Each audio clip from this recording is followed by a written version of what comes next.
സ്വർഗം തുറക്കാമെന്ന് പറഞ്ഞ് ദൈവം ആരെയും പത്മോസിന് കൊണ്ടുപോകാറില്ല.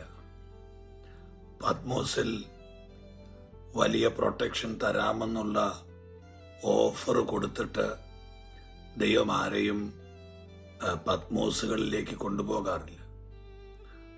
ശരിക്കും ഒരു കുറ്റവാളിയെ പോലെ തിരിച്ചു വരാൻ സാധ്യതയില്ലാത്ത ഒരു വല്ലാത്ത പ്രതിസന്ധിയിലേക്ക് യോഹന്നാനെ കൊണ്ടുപോകുമ്പോൾ ഈ പത്മോസിൽ എന്തായിത്തീരുമെന്ന് ഒരുപക്ഷെ യോഹന്നാന് ബുദ്ധി കൊണ്ട് ചിന്തിച്ചാൽ മറുപടി മരണമാണ്.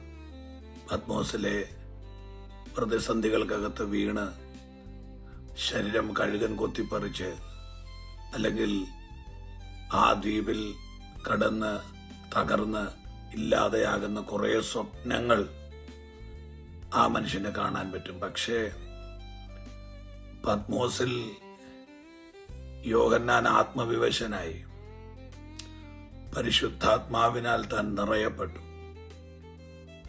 അടുത്ത ഭാഗങ്ങൾ നാം കാണുന്നത് സ്വർഗം തുറക്കുന്നു.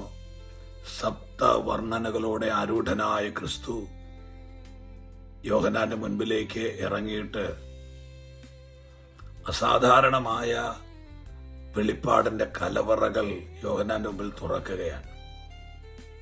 ഞാനീ പറഞ്ഞു വരുന്നത് പത്മോസുകളിലേക്കുള്ള യാത്രകളിൽ പത്മോസിൽ സംഭവിക്കാൻ പോകുന്ന വെളിപ്പാടിന്റെ ഖനിഗർഭങ്ങളെക്കുറിച്ച് ഒരു മുന്നറിയിപ്പ് ദൈവം കൊടുക്കത്തില്ല.